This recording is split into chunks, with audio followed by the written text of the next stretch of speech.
In Nottinghamshire, they're bracing themselves for new local restrictions to be imposed, but they will have time to prepare. Leaked documents appear to show an announcement on Monday coming into effect on Wednesday. Council leaders are now left worried that the weekend will be used as one last blaster party.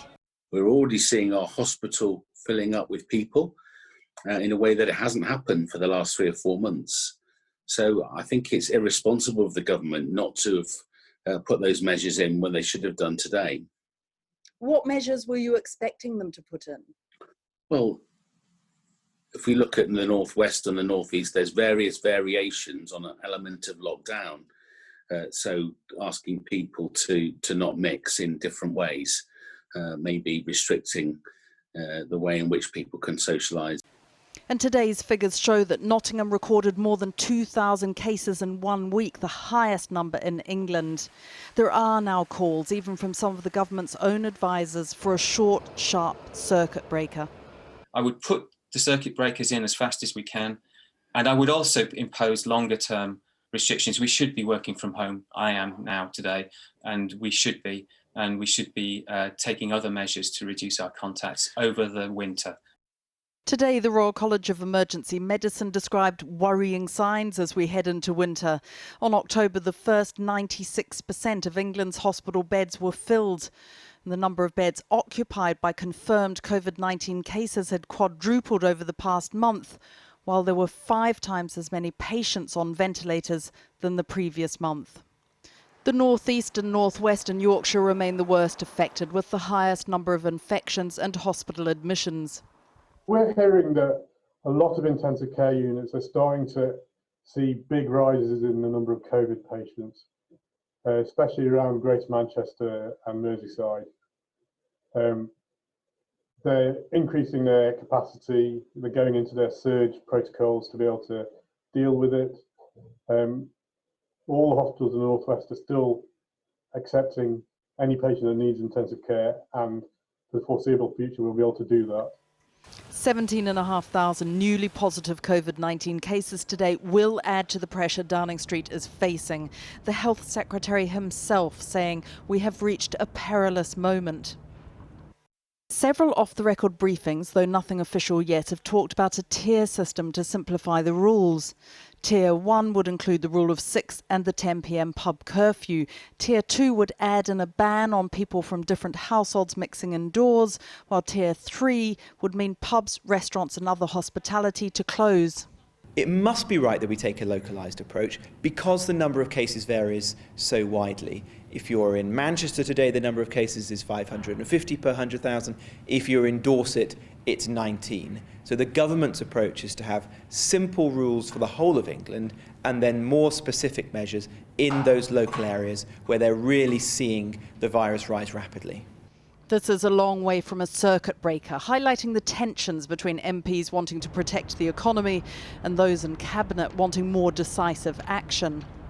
Today's test and trace figures brought more bad news, the system reaching the lowest number of contacts so far. The infection and hospital admission rates are still not increasing at the speed they did in March, and the government may hope that it will buy a bit more time. But how long is far from clear. Well, joining me now is Helen Stokes-Lampard, the chair of the Academy of Medical Royal Colleges, the body which represents the UK and Ireland's 24 medical royal colleges. Dr. Stokes-Lampard, how close is the NHS now to being at capacity?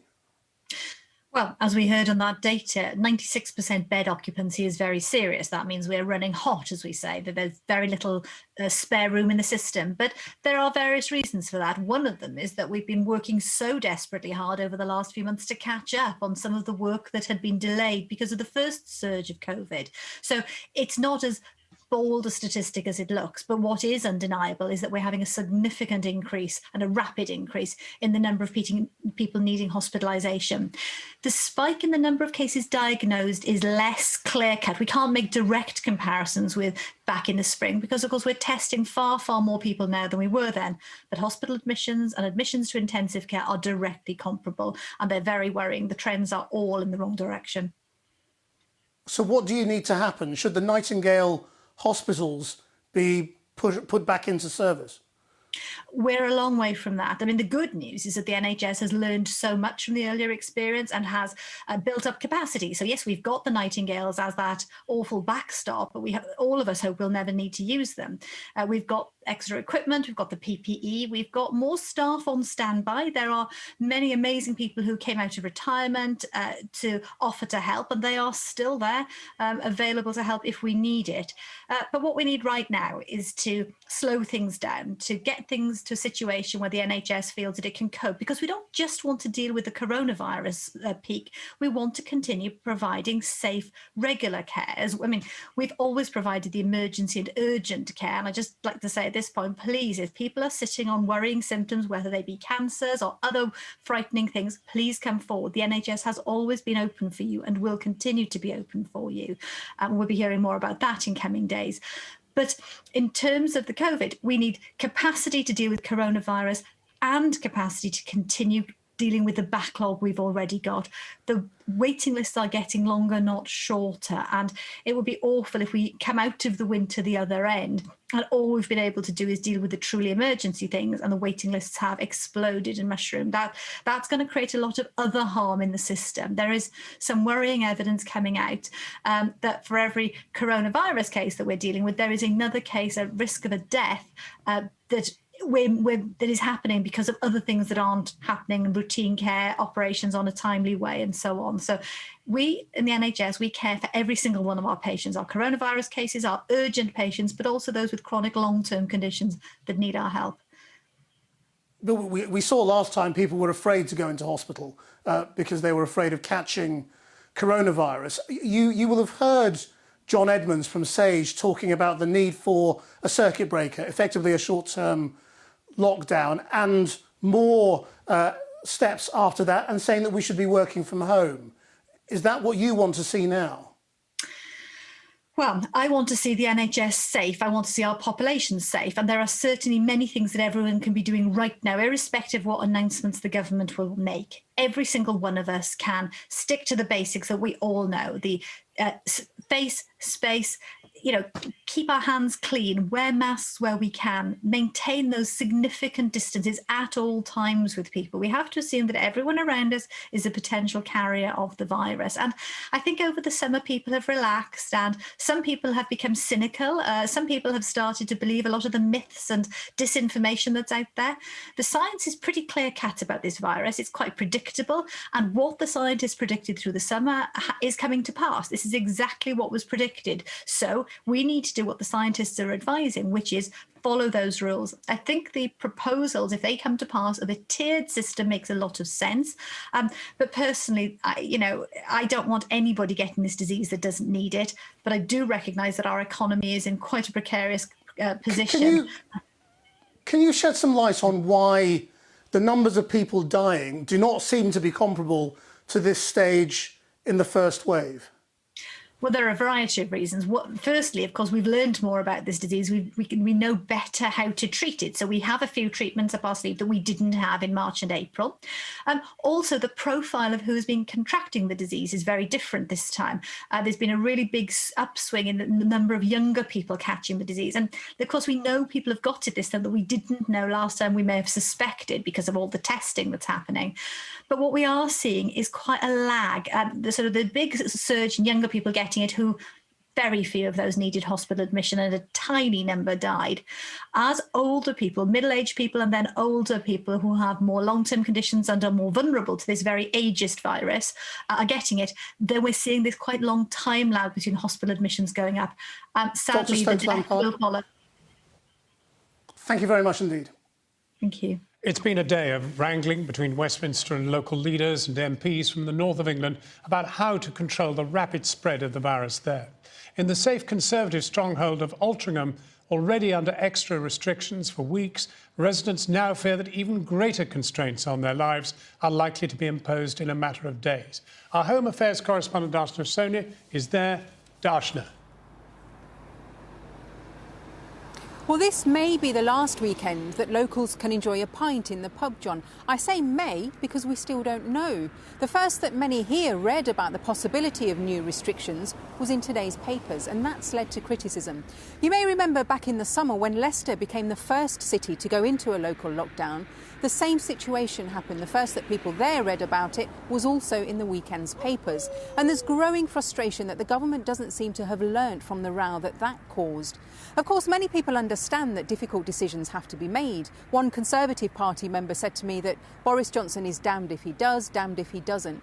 But there is a concern that the Prime Minister is losing the goodwill of the public. We seem a long way away from the feeling of we're all in this together that we experienced back at the beginning of lockdown. There's been a shift in the mood here, with some criticising the lack of consultation, as we've been finding out here today. Why should I let myself worry? Even the buskers like to wear a morning suit in Altrincham. This affluent suburb is the wealthiest of Greater Manchester's 10 boroughs, Tory since the constituency's creation. And as for the brides here, this gown is a fitted silhouette. They've been known to spend thousands on their dresses. Selena Omar runs this bridal boutique, specialising in Spanish and Italian designers. She took over this business just before the pandemic hit. Brides that were getting married, they've all had to postpone. You know, no one's actually wearing their stunning dresses anymore. They've had to postpone to 2021 and 2022. And how do you feel about the possibility of more local restrictions being announced for your area on Monday? Not best pleased. You know, if you're going to put restrictions on a local area, then them local areas should be consulted. And it's that lack of consultation that's causing anger here. The Prime Minister was already facing a revolt over the 10 p.m. curfew. I'm crazy for trying. Described as crazy by some of his own backbenchers. And now dozens of former red wall seats across the North and the Midlands are set for further restrictions. Businesses have been bracing themselves for the new measures, which may include the closure of restaurants and bars. There's been huge frustration here that details of those measures have been leaked to the newspapers before being brought to Parliament. Amongst those criticising the lack of consultation is Labour's Mayor for Greater Manchester. But what's significant is the disquiet from amongst the government's own party. In Altrincham's Conservative club, they've only just got used to the last round of restrictions. We met some of their members as they read reports of a 3-tier system to be announced on Monday. We just don't know where we're going. Christine Armstrong and her friends like to meet for lunch here. How do they think the Prime Minister is handling the crisis? I have to say that I would be happier if there was backing, parliamentary backing for the decisions that have been taken. And I know you can't always do that, but I do think there's a point where the House needs to be consulted. In the south part of Trafford, the figures were low, and in the northern part of Trafford, they were high. And we couldn't understand why we were subjected to the same level of lockdown as they were. We felt that that was unfair, and if you're asking people to accept these conditions, then it's got to be seen to be fair, and this patently was most unfair. Since 1997, this constituency has been represented by Sir Graham Brady, who's criticised his leader's approach, saying the public are being treated like children. In an effort to curb any rebellious behaviour, Northern MPs were given an hour's notice this morning to join a video call with 2 junior ministers to discuss, they believed, the restrictions. It was supposed to be a call to reassure MPs like yourself. It was made clear to us that policy questions and political questions were completely out of scope. So we ended up in the absurd situation of not being able to ask questions to the scientific advisors about the science behind the new policy measures. And so, while there's an acceptance here that action does need to be taken, there is criticism over what form of action and how it should be communicated. Crazy times. Well, earlier I spoke to Lord Barwell, who was Chief of Staff to Theresa May. Now, he's criticised the current government, saying that no one in Number 10 seems to have taken charge of working with the North of England mayors. He told me why it's important that central government take local government along with them. I mean, look, it's the general perception I have from my own time in Number 10 that not just the political world at Westminster, but also Whitehall doesn't realise how much power it's involved. And these are hugely important local political figures, and it's in the government's interest very strongly that it holds them close. And actually, there's a real difference here from the opposition in Parliament, where to a degree it's their job to question the government. But actually, these people are in power locally. They're going to be judged just like the government is for how good a job they do in dealing with this situation. So there is an incentive on both sides to work together. And I think both at a political level, whoever the right person is in the Prime Minister's political team, but also at an official level, they've got to get those relationships on a better footing. But is it right that the decisions are being made centrally and that this is just a problem of communication, or should the power actually be devolved? I think there is a strong case for involving local leaders in those decisions, certainly sharing with them the evidence on which the government is making choices about what are the right restrictions to put in place, and working with them also, crucially, on the communication of these measures, because what we know that actually they haven't been that effective in bringing numbers down. So this isn't just about what the policy is, what the restrictions are, it's also about making sure there's good compliance locally, and local political leadership can play a really big role in that. If there's a problem with communicating with politicians, what do you make of the way the government is communicating with the people about what the rules are?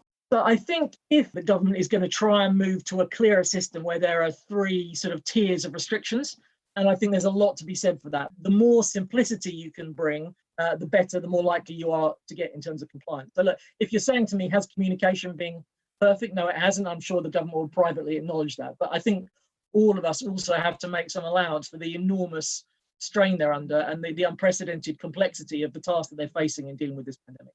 So does it look to you as though that lack of clarity could be because the government isn't clear itself on what to do? Well, I think the government is facing very difficult choices.